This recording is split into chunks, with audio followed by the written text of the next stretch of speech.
Well guys, I can't believe I'm saying this, but Mercedes have just announced a new 4-cylinder engine version of the new AMG GT.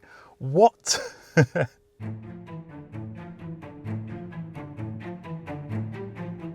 Launched in 2016, the AMG GT is known for its monster V8 engine that produces 577 horsepower in the GTR and an even more impressive 720 horsepower in the top of the range Black Series.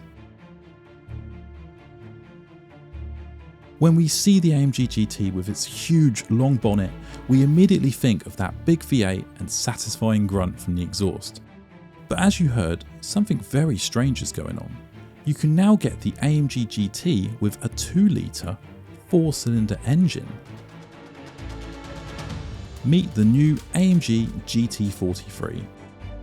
Recently, AMG revealed the brand new AMG GT, which looks absolutely stunning. It's based off the new SL, but I think it looks incredible in its coupe shape.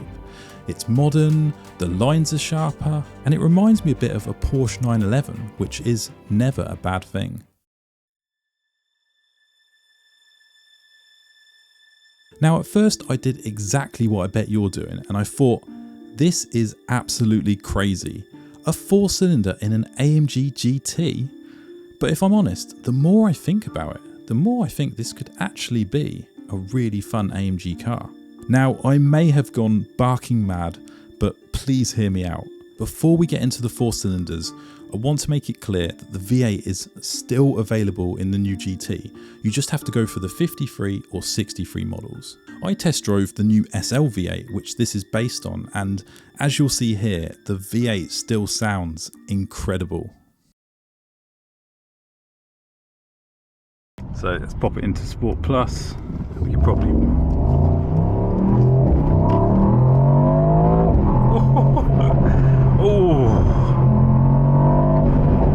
Oh, listen to that V8.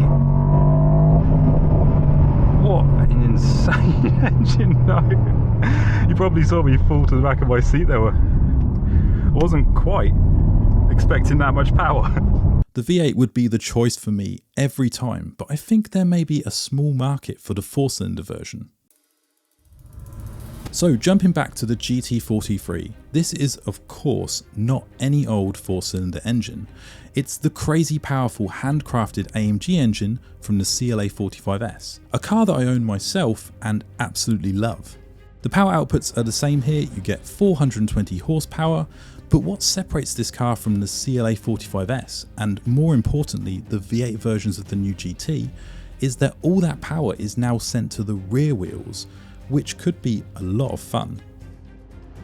We've actually never been able to experience the 4-cylinder AMG engine with a rear-wheel drive setup, and since all the V8 versions of the new GT are going to run 4-wheel drive, the 4-cylinder version is going to be much more unique and could be really fun.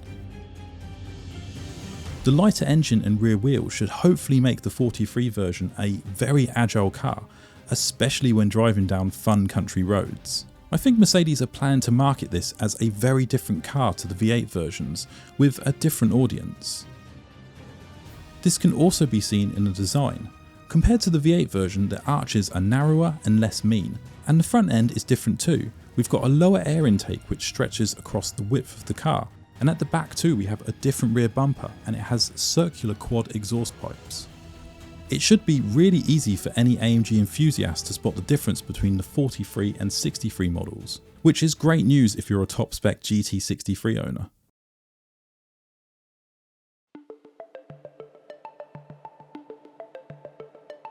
So if I had to choose, I would absolutely go for the V8 53 or 63 version, but I can't deny the 43 version is still going to be an incredibly fun, agile car that I'm sure will have its own niche section in the market. And there's also no need to get mad on the 4-cylinder option because we're really not missing out on anything here. If you want that glorious sound, you can still get the V8, unlike the new C63 which has the 4-cylinder engine with, sadly, no V8 option. The downside, as always though with Mercedes, is going to be the price. Even with 4 cylinders, this car is definitely going to be over the 100k mark, and I feel this is going to be a hard sell for most of us to spend that kind of money on just 4 cylinders. I will say though, despite its lack of cylinders, this car is going to be far from lacking power, and the AMG 4-cylinder engines have always been really fun to drive. But hey, what do you guys think? Let me know in the comments below.